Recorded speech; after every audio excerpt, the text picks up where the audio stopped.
welcome back to my YouTube channel. My name is Maria. If you watch this video and you enjoy it, don't be shy, hit the like button and subscribe to my channel for any future videos on narcissistic abuse recovery and complex post-traumatic stress disorder. Today I have a video for you entitled, I Ain't Your Scapegoat, and neither are you. If you are new to the world of narcissistic abuse, I want to let you know about something we call triangulation between siblings.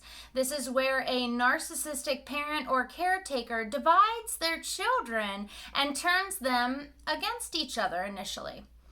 So you have three different types of siblings. You have a golden child. This is the child that the narcissist has manipulated into thinking that they are queen or king of the castle. So the golden child may be excellent at sports, they may make a lot of money, they may be up there in the social rankings, and this individual makes the narcissistic parent look good, like this great parent. So that's going to be the golden child. You also have the invisible child, which is going to be floating around somewhere in the abyss. And the invisible child just doesn't get that care and attention that they need from their parent. Lastly, you have what we are going to talk about today, the scapegoat. So the scapegoat is going to get the brunt of the abuse of triangulation.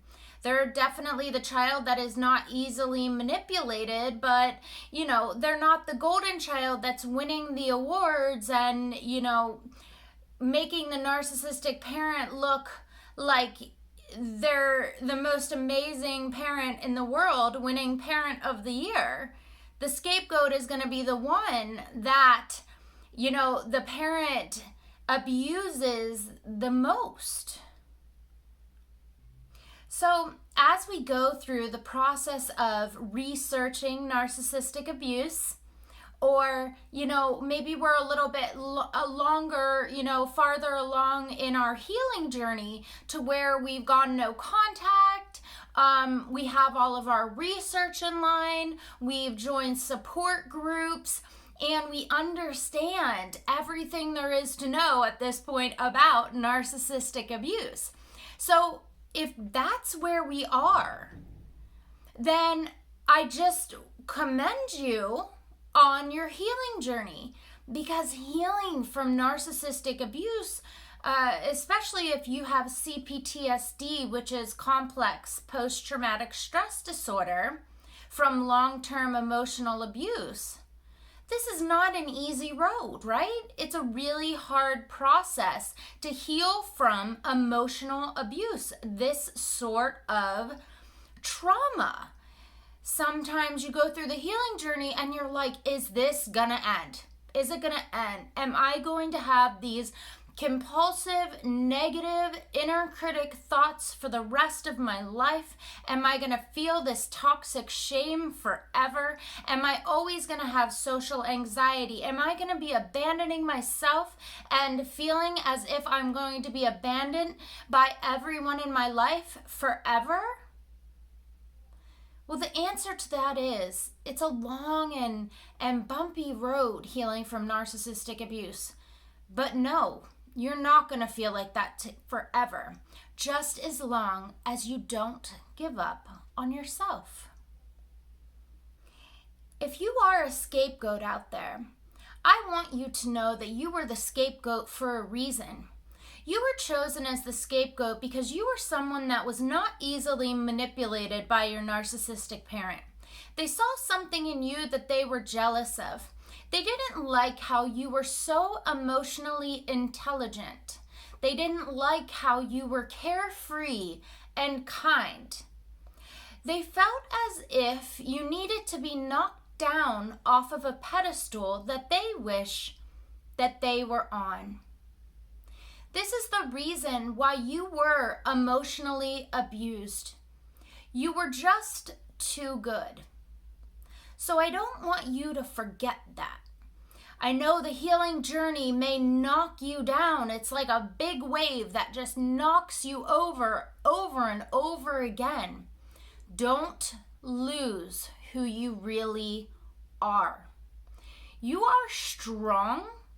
You are independent. You are kind. You are compassionate. You are smart. You are very intelligent. I don't want you to ever forget the reasoning behind why you were a scapegoat in the first place. Look back on your narcissistic caretaker or narcissistic partner, maybe both. What gave them the authority to tell you who you were as a person? What makes them better than you? Why were they allowed to put you down, to manipulate you, to gaslight you? What gave them that right? It's time that you realize that they're human beings just like you. We're all playing on equal playing grounds. No one's better than anyone else. You have to take back your authority on your own life and leave them behind. Their opinions about you don't matter. It's not who you really are, and you know it. As scapegoats, we deserve a good life. It's important that as long as we're researching narcissistic abuse and trying to figure out what happened to us in the past, that's okay to look back and, reminisce and try to figure everything out. But I want you to know that a part of the healing journey is leaving your past behind, the past that you did not deserve, and moving into a future that you create for yourself, a future that you more than deserve. If throughout narcissistic abuse you have figured out that you suffer from complex post-traumatic stress disorder, CPSD, so you have this negative inner critic, this toxic shame, self-abandonment, social anxiety, you have all of these things. I don't want you to get stuck in the mindset of this is going to be like this for the rest of my life. There is no medication for CPSD. There's talk therapy. There's coaches. There's that kind of thing. But this isn't a life sentence. This isn't something that's going to keep you down for the rest of your life. The sooner you accept what has happened to you in the past, you learn the name of your feelings, you're able to name your feelings as they come up, process the grief of leaving behind these people in your past, going no contact, getting the therapy and the help that you need to move forward, and organizing your own thoughts. CPSD does not need to hang around for the rest of your life. You can be healthy. You will be healthy. You just need to give yourself a chance. I'm going to leave you with this. Don't let a toxic, abusive person from your past dictate the happiness of your future. You don't deserve it. And they don't deserve that kind of recognition or to be put up on that sort of a pedestal to say that they had that kind of power over you. If you've done your research and you are on your way to healing, keep going. It's not going to be like this forever. If you are a fellow scapegoat out there, you're gonna get through it. You're strong, you're smart, you're independent, and you are a heck of a powerful person to even be diving into this abuse that you went through, trying to figure it out, organize all of your thoughts. and see progress in your healing journey, whether that means feeling your feelings, processing your feelings, or moving past your feelings, even recognizing your feelings. You are ahead of the game. And I want you to know, from one scapegoat to another, that I am so proud of the person that you are.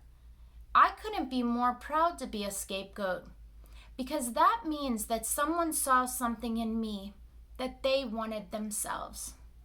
I'm sorry that they couldn't have what I have, but I am really happy that whatever I went through in my life, I went through it.